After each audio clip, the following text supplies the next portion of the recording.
ना खेलवे देवे खेलवे बिगाड़ब। ये पूर्वांचल की एक कहावत है जो उत्तर प्रदेश की एक पार्टी पर सटीक बैठ रही है। ये पार्टी है बहुजन समाज पार्टी, जी हम मायावती की बात कर रहे हैं, क्योंकि बीते कई चुनावों में ये दिखाई दिया, चाहे वो विधानसभा का चुनाव हो या लोकसभा का चुनाव हो, कि मायावती एक पार्टी का खेल हमेशा से बिगाड़ती रही है, और वो है समाजवादी पार्टी। कैसे, आप एक उदाहरण के तौर पर समझिए।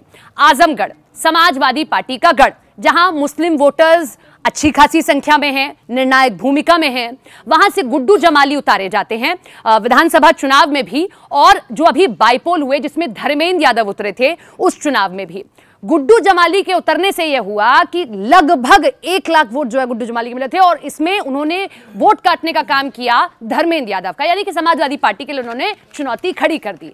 अब ऐसा ही होता दिखाई दे रहा है। मायावती अब तक चुपचाप बैठी है, उन्होंने अपने पत्ते अभी तक नहीं खोले हैं। जो उन्होंने उम्मीदवार उतारे हैं उनमें से 4 उम्मीदवार उन्होंने मुस्लिम उतारे और 2 उम्मीदवार उन्होंने हिंदू उतारे। इसी से समझ आ रहा है कि वो आने वाले चुनावों में किसी पार्टी का खेल खराब करें या ना करें, समाजवादी पार्टी का खेल खराब करने जरूर जा रही है। उसका कारण क्या है? क्योंकि समाजवादी पार्टी सब जानते हैं, जो थोड़ी सी भी राजनीति उत्तर प्रदेश की जानता होगा, कि MY फैक्टर पर चलती है। M मतलब मुस्लिम, Y मतलब यादव।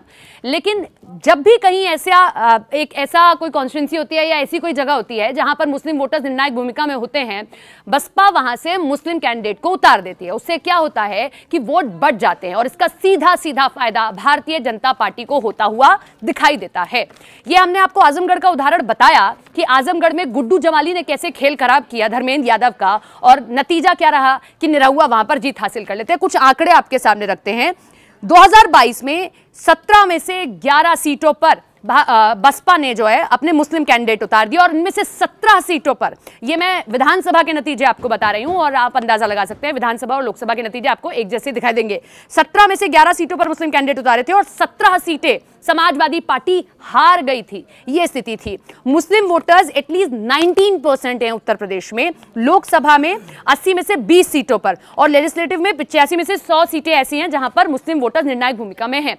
तो इसीलिए कहा जाता है कि मुस्लिम वोटर्स अच्छी खासी संख्या में जिन जिन सीटों पर हैं वहां पर बसपा को अगर वो मुस्लिम कैंडिडेट उतार देती है, फायदा हो ना हो, वो समाजवादी पार्टी का खेल जरूर बिगाड़ देती है। और अब राजनीतिक पंडित ये कह रहे हैं कि मायावती की चुप्पी इस ओर इशारा कर रही है कि वो इंतजार कर रही हैं कि कुछ और सीटों पर सभी पार्टियां, चाहे वो कांग्रेस हो चाहे वो समाजवादी पार्टी हो, अपने कैंडिडेट्स को उतार दे, और उसके बाद वो ये देखे कि आखिर अब कैसे टिकट देना है। और ये तक कहा जा रहा है कि जो बाकी पार्टियों से बागी निकल कर आएंगे उनको टिकट दिया जा सकता है। तो इससे सीधा सीधा फायदा, भले ही बसपा इस तरीके से सरकार में ना आ पाए, लेकिन वो अपना वर्चस्व जरूर बचा पाएगी।